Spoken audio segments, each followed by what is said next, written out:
frygten for døden.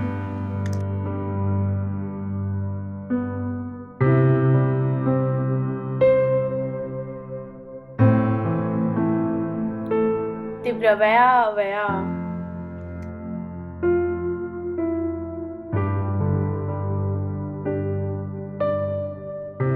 Jeg er bange for, at han lige pludselig er væk.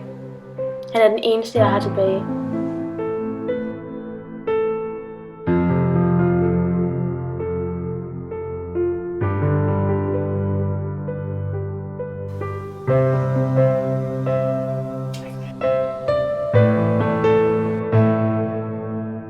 Den eneste, der virkelig betyder noget for mig. Han ligger bare hele tiden ned. Han bliver mere og mere bleg, næsten hvid. Frygten for hans død stiger. Jeg er bange. Bange for at miste min bror.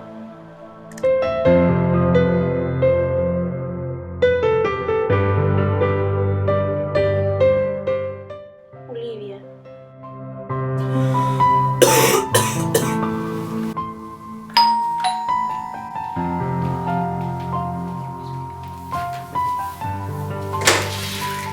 Kan du komme så hurtigt?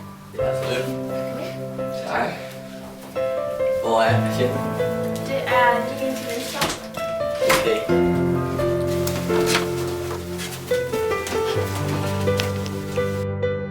Hej. Jeg er Dr. Hansen. Goddag, Annette. Hvad skete der helt præcist? Jeg kan ikke huske det helt. Jeg kan bare huske, at jeg sad og snakkede med min kæreste. Da jeg svimmel, så var jeg sort. Følte du noget?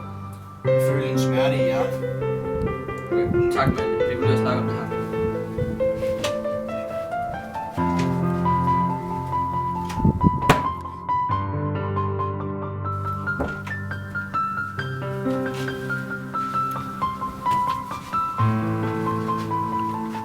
Vi har fundet ud af, at du har en sygdom. Men vi kender ikke rigtig sygdommen, og vi ved ikke, om der er nogen kur på den. Men vi er på sagen. Så du siger, at jeg godt kan dø? Muligvis. Men lad os nu ikke drage for hastige konklusioner, vel?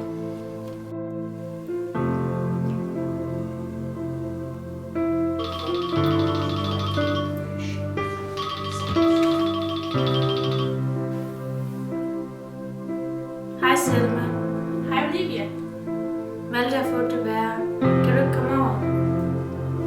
Ja, jeg kan godt komme nu.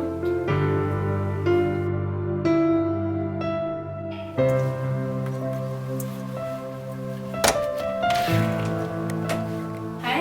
Hej. Er du okay? Jeg har det fint.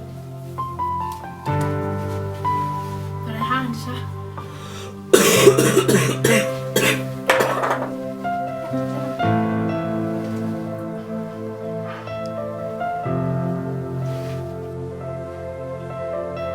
Hej, kan I komme? Det gælder lige, hvor du død. Okay, hej. Jamen, dit blodtryk er meget højt, så vi er nødt til at give dig den her pille, så det falder lidt ned, ikke? Hvis du bare lige sluger den, sådan noget vand her.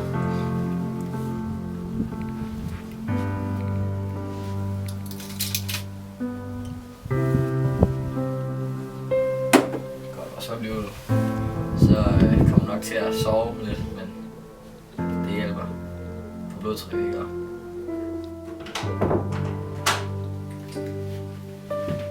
Vi har desværre en dårlig nyhed, altså Malte kan risikere at forlade os i løbet af de næste par timer.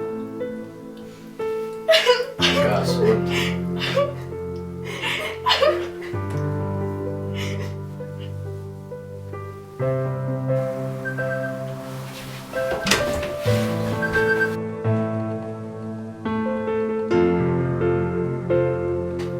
Jeg har en glædelig nyhed.